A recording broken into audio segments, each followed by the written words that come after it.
अभी आप सुन रहे हैं त्रिलोकी रिकॉर्डिंग स्टूडियो दिल्ली से।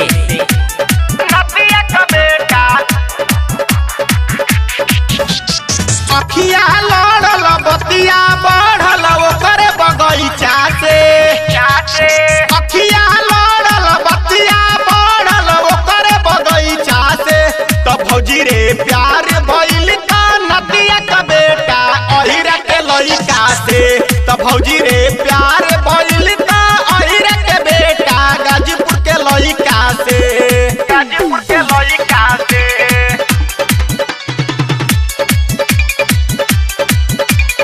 अजय दीवाना मलमल।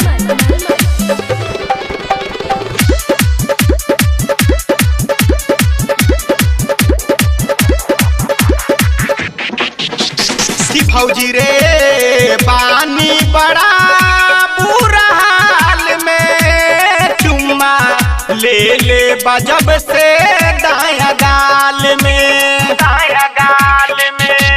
फौजी रे पानी बड़ा बुरा हाल में, चुम्मा ले ले बजब से दाया गाल में, दाया गाल में। मन अगर आइल देह में छुआइल यादव जी के लइका से, मन अगर आइल देह में छुआइल यादव जी के लइका से।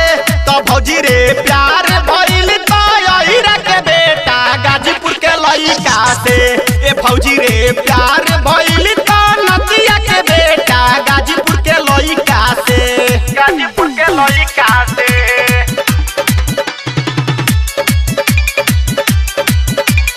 अजय दीवाना मलमल।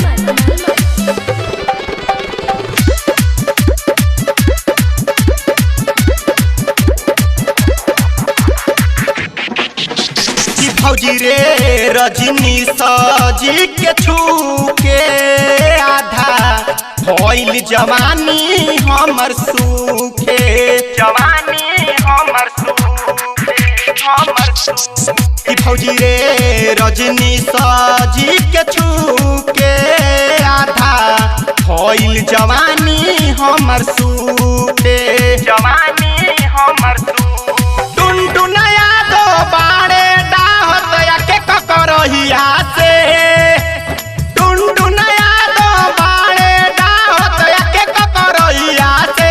ए भौजी रे प्यार भइल तो नदिया के बेटा गाजीपुर के लइका से। ए भौजी रे प्यार भइल तो अहिरा के लइका गाजीपुर के लइका से। अरे भौजी सुना मिक्स बाय त्रिलोकी।